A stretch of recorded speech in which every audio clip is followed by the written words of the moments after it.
Alright, here is Electron, and this is the main one that I always have to double check the name on. Electron.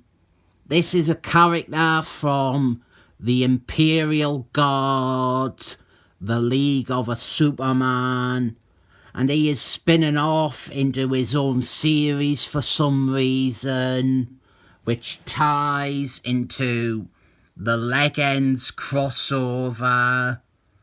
But as with most of these Legends issues, any crossover is very minor. I didn't think I had actually read this before, but the coordination of this crossover is poor.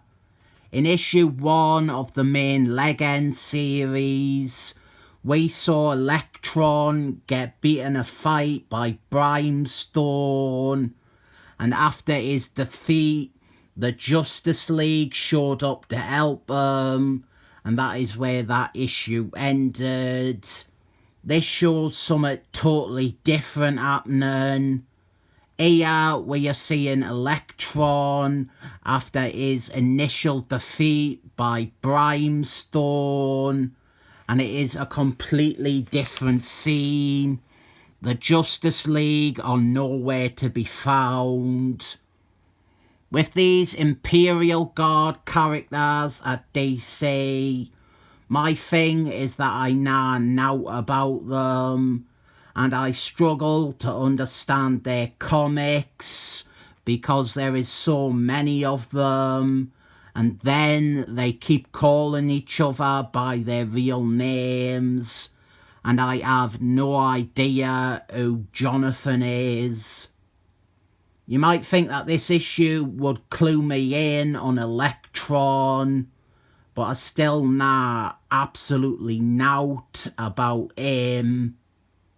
All I know is which Marvel character is the rip-off of him.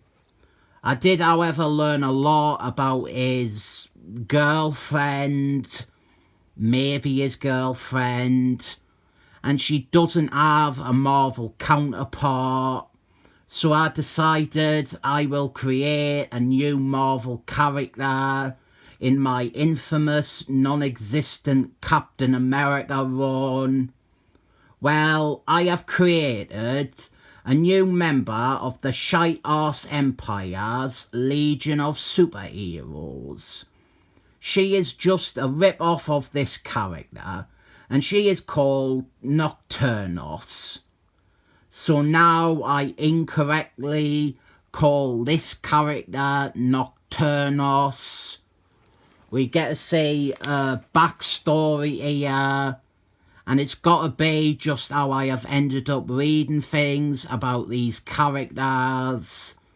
But it seems like every female member of the Imperial Guard joins because they fancy one of the boys.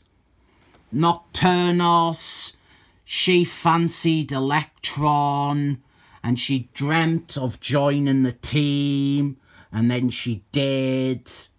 I think she was on the Reject team, the one I read the one shot about. I think she was originally on that team. We have a bit where Electron meets Superman, and he realises that Superman doesn't recognise him anymore because of the Superman reboot, which removed the Superboy, who was a member of the Imperial Guard, from canon, so that is no longer part of Superman's past. And we start setting up a fairly interesting idea, but it is remarkable how much Nocturnos steals the show from the book's supposed star. She's quite great, actually. I liked her a lot.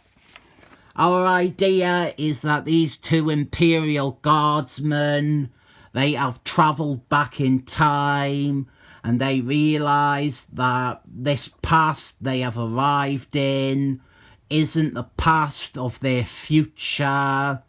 They have arrived in the post-Christmas on Infinite Earths DC Universe, which is no longer the past that leads to the formation of the Imperial Guard 1,000 years later.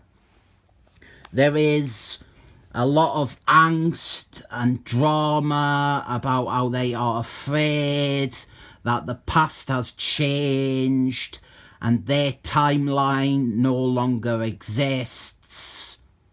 But there is very little action in this comic, and the main character, Electron, he remains a cipher to me.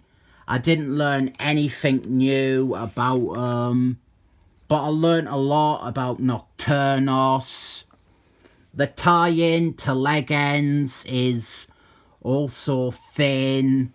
There is a rocket launching and something bad happens, something goes wrong. So Electron, he goes and stops it from crashing or doing an explosion. And I quite like the art for this bit. But after saving the day, this is the Legend stuff. Electron returns it to the launch base zone, but they all think that he destroyed the rocket and he is a terrorist, so he has to run away from some soldier boys shooting at him with bullets from guns.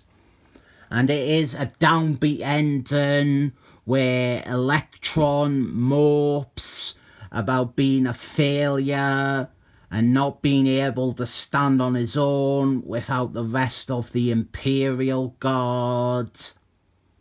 I don't know if there is any intentional fourth wall meta commentary there, because if that was the case, I didn't think they would have been so clueless to actually have the first issue of his mini-series focus so heavily on Nocturnos when its point wants to be about Electron being able or unable to stand on his own, but you're never actually letting him stand on his own.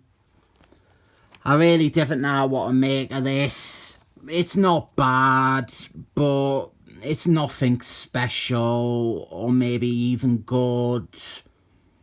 The cover artist died at the start of this year, and that is sad. Let's give it a 7 thumbs up to honour him and his work.